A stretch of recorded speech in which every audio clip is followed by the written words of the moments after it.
This video brought to you by jadedpainting.com. If you need your miniatures painted to a tabletop standard, check out jadedpainting.com.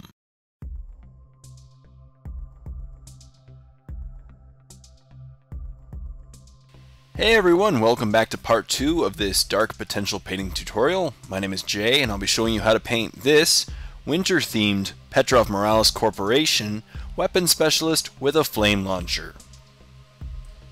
I gave all of the blue areas that have recesses a Drakenhoof nightshade, which we'll get in the recesses and darken them, so it gives a lot of depth and variation to these blue areas that wouldn't have it if you didn't do so.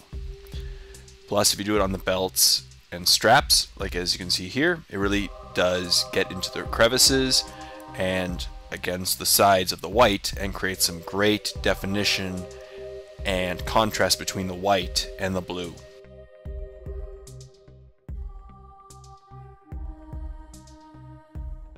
Just remember to do very thin coats Drakenhoof Nightshade, because a lot can actually end up obscuring some of the nice detail in the crevices.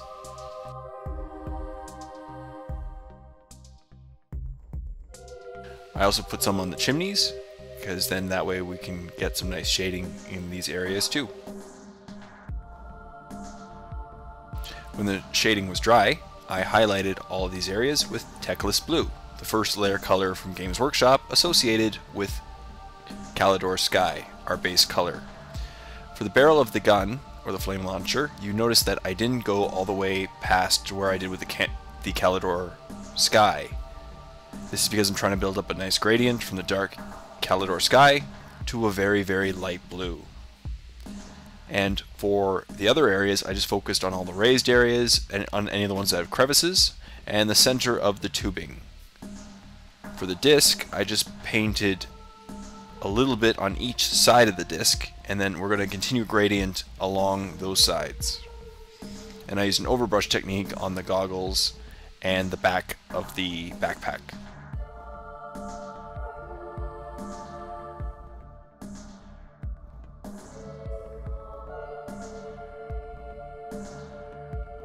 This step took a little bit of time because I took my time and made sure to get nice, smooth, painted lines on these areas so that my brush strokes did not show. And I tried to focus on where you can see and leave the dark recesses and the shaded areas, the nice Drakenhoof night shaded Calidor Sky.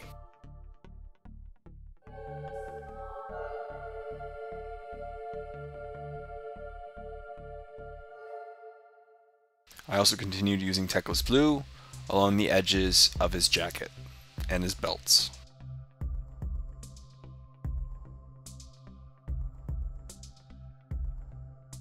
Luckily, with each step, as you're painting less and less of the previous step when doing highlights, each step takes less and less time to accomplish.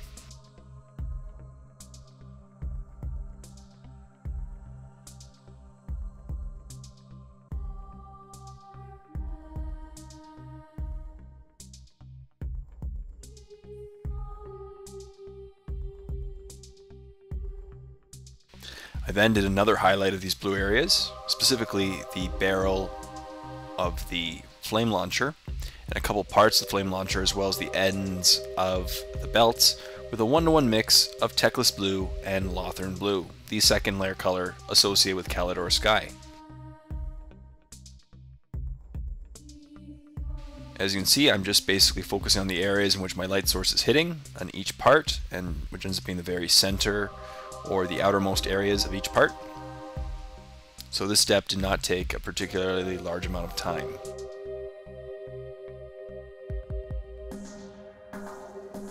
As you notice on the gun, I'm not going as far as I did with the previous step. As we said, we're trying to build a smooth gradient of colors.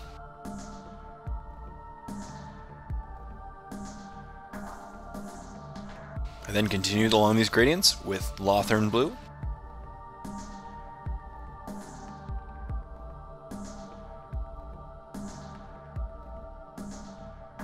And I just tried to do a quick overbrush and focus on the outermost areas of the goggles. And then to blend the barrel and the goggles together, I gave them a Guilliman Blue glaze, which is a really nice glaze product from Games Workshop. This glaze will tie all the blues together and create a very nice smooth gradient of colors, as well as give these areas a little bit shiny of an appearance. This is especially a cool effect when on the goggles, because then you have a nice shiny area on the goggles in which before the glaze they would not have.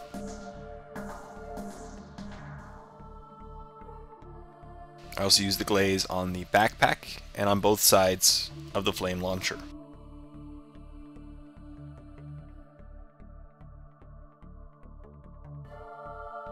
I then started on the black areas, which was just the top half of the flame launcher, with gray liner.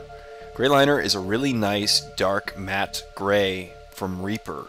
If you do not have gray liner, I recommend using Abaddon Black from Games Workshop or any other black color. However, I really like gray liner because it's a really dark matte gray, and what ends up happening is in the shadowed areas with gray liner, it'll still appear as if you used black, while when the light hits the areas correctly, it'll appear dark gray. So it creates a really nice contrast between the shades and the recesses versus the raised areas with very little effort. Plus, it is also a very thin paint, so it doesn't ruin or obscure any details very easily.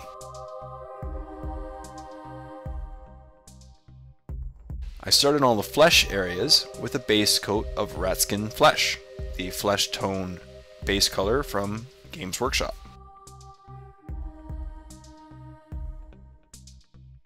The purpose of this base coat is just to give a nice coat over the primed areas and establish a really nice foundation for the skin areas. Usually I would do a shade right after the base coat, but in this case I would prefer a shade over the first highlight color. So after the base coat, I gave all the skin another coat of Best de Gore Flesh, the first layer color from Games Workshop associated with this particular flesh tone.